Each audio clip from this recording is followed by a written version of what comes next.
ఈ గొంతుకగా పంపించాలనుకుంటున్నారో ఆ నాయకుడు పెద్దలు గౌరవనీయులు ఎమ్మెల్సీ చల్లా వెంకట్రామరెడ్డి గారికి,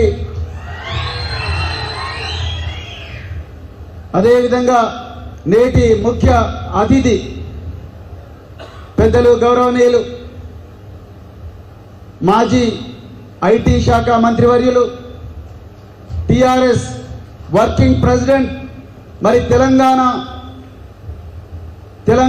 రాష్ట్రాన్ని కేవలం దేశంలోనే కాదు ప్రపంచ చిత్రపటంలో పెట్టిన దార్శనికుడు మరి పెద్దలు కల్వకుంట్ల తారక రామారావు గారు, అదేవిధంగా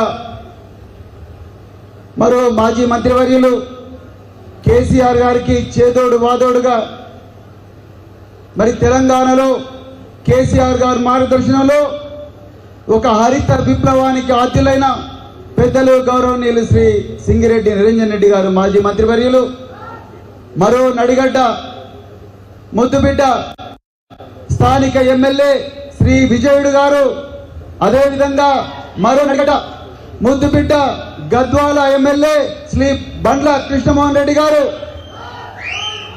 అదేవిధంగా మరి అభిలాష్ రావు గారు, దేవర మల్లప్ప గారు, ఇంతియాజ్ గారు, మరెందరూ నాయకులు, వేదిక మీద ఉన్న నాయకులు, వేదిక కిందున్న నాయకులు, మరి రేపు చల్లా వెంకట్రామరెడ్డి గారి మార్గదర్శనంలో మీ నడిగడ్డ బిడ్డను పార్లమెంటుకు తీసుకుపోయే గురుతర బాధ్యతను మీ భుజస్కంధాల మీద మోసుకుంటున్న ఎంతో మంది నాయకులు, కార్యకర్తలు, మరి మీడియా మిత్రులు, మరి సామాజిక సంఘాల నాయకులు, ఎంఆర్పిఎస్, మిగతా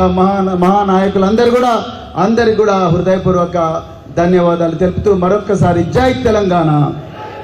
మిత్రులారా, సమయం చాలా విలువైనది. మన ముఖ్య అతిథి శ్రీ కేటీఆర్ గారు మళ్ళీ వరంగల్ సభకు పోయే పని ఉన్నది కాబట్టి నేను ఎక్కువగా మాట్లాడను. కానీ మరి నా గురించి నేను చెప్పుకుంటే మరి కన్న తల్లికి బిడ్డ తన చరిత్ర చెప్పుకున్నట్టుగా ఉంటుంది. నేను పుట్టింది అలంపూరు గడ్డలో. మరి అలంపూరు గడ్డకు నన్ను నేను పరిచయం చేసుకోవాల్సిన అవసరం లేదు అని నేను అనుకుంటున్నాను. మిత్రులారా, మరి నేను 26 సంవత్సరాల పోలీసు ఉద్యోగం తర్వాత నేను 7 సంవత్సరాల సర్వీసు మిగిలి ఉండగానే మరి రాజకీయాల్లోకి వచ్చి ఉద్యోగంలో చేసింది కేవలం 1% కానీ రాజకీయాల్లోకి వచ్చి ఇంకా 99% చేయవచ్చని మరి కేసీఆర్ గారి ఆశీర్వాదంతో ఏ మహానాయకుడైతే దశాబ్దాల తరబడి అణచివేతకు గురైన ఒక తెలంగాణను విముక్తి చేసి ఒక గొప్ప రాష్ట్రంగా తయారు చేసి దేశంలోనే నెంబర్ 1 రాష్ట్రంగా నిలబెట్టారు. ఆ మహానాయకుడి ఆశీర్వాదంతో ఈరోజు నాగర్ కర్నూలు పార్లమెంటు అభ్యర్థిగా ఈరోజు నేను నిలబడుతున్నాను. మిత్రులారా, మీ అందరి ఆశీర్వాదం నాకు కావాలి. ఒకసారి గట్టిగా చప్పట్లు కొట్టి నాకు ఆశీర్వదించండి. మిత్రులారా, నేను ఒకటే చెప్తున్నా, నేను పార్లమెంటులోకి పోతే బుక్కాపురంలో రైతులు కూడా పార్లమెంటుకు పోయినట్టే.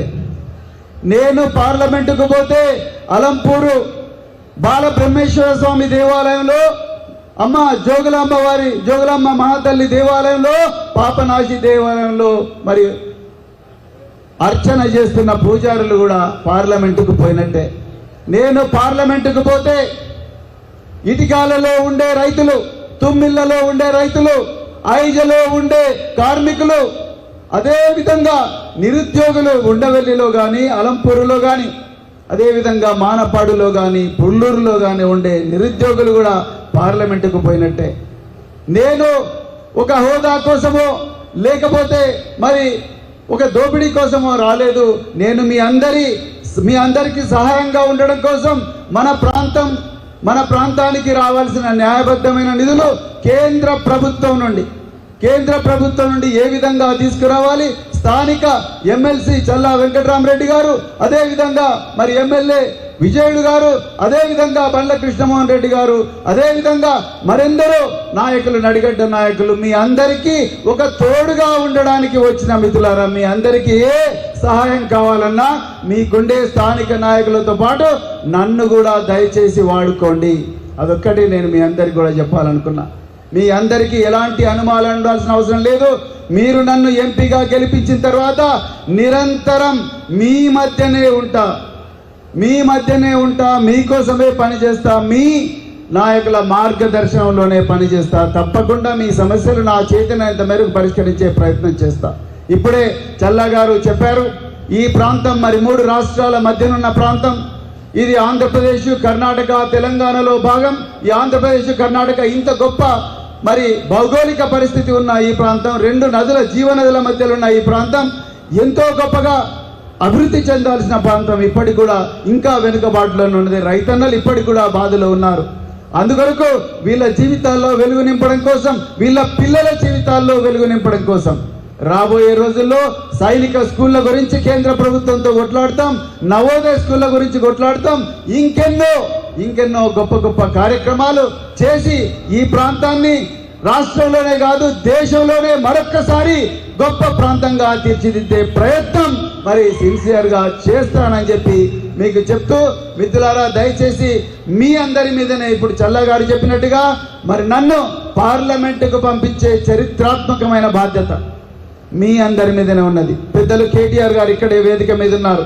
వారు నా అభ్యర్థిత్వం గురించి మరి మహానాయకులు కేసీఆర్ గారిని కన్విన్స్ చేసి, ఒక బాగా చదువుకున్న వ్యక్తి, ఒక నడిగడ్డలో పుట్టిన వ్యక్తి, విదేశాల్లో చదువుకున్న వ్యక్తి, లక్షలాది మంది విద్యార్థులకు ఆంగ్ల మాధ్యమంలో ఇంగ్లీషు మీడియంలో విద్యను బోధింపజేసిన వ్యక్తి, గురుకులాలను ప్రపంచపటంలో నెక్కిన వ్యక్తి, మరి రాజకీయాల్లో ఉండి పార్లమెంటులో మన రాష్ట్ర ప్రతినిధిగా ఉంటే బాగుంటుందని వారు ప్లాన్ చేసి మరి ఈరోజు నన్ను పార్లమెంటు అభ్యర్థిగా నిలబెట్టిండ్రు. మిత్రులారా, మీ అందరి మీద ముఖ్యంగా నడిగడ్డ మీదనే మొత్తం రెస్పాన్సిబిలిటీ ఉన్నది. మీరు నన్ను భారీ మెజారిటీతో ఓట్లేస్తే తప్పకుండా నేను పార్లమెంటుకు పోతే మరొక్కసారి చెప్తున్నా, మొత్తం నడిగడ్డలుండే ప్రజలందరూ కూడా పార్లమెంటులో ఉన్నట్టే అని చెప్తూ మరింత చక్కటి అవకాశం మీరందరూ కూడా నాకు ఇచ్చినందుకు, ఎర్రటి ఎండలు ఉన్నా ఎన్నో కష్టాలున్నా మీరు ఇక్కడికి మా మీద ప్రేమతోని, పార్టీ మీద ప్రేమతోని, పెద్దలు కేసీఆర్ గారి మీద గౌరవంతోని, కేటీఆర్ గారి మీద ప్రేమతోని, చల్లా గారి మీద విశ్వాసంతో, నిరంజన్ రెడ్డి గారి మీద, లేకపోతే కృష్ణమోహన్ రెడ్డి గారి మీద, విజయ్ గారి మీద ఒక గొప్ప నమ్మకంతో మీరందరూ ఇక్కడికి వచ్చినందుకు మరొక్కసారి మీ అందరికీ ధన్యవాదాలు చెప్తూ, జై తెలంగాణ. ఒక్కసారి 2 చేతులతో చెప్పండి గట్టిగా, జై Telangana. Thank you very much మిత్రులారా. ఇప్పుడు మనందరి భవిష్యత్తు ఆశాజ్యోతి టిఆర్ఎస్ పార్టీ రాష్ట్ర వర్కింగ్ ప్రెసిడెంట్ గౌరవనీయులు పెద్దలు కల్వకుంట్ల తారక రామారావు గారిని మాట్లాడవలసిందిగా కోరుతా ఉన్నాం. అలాగే భవిష్యత్తులో మనకు కాబోయే ముఖ్యమంత్రి వర్యులు కల్వకుంట్ల తారక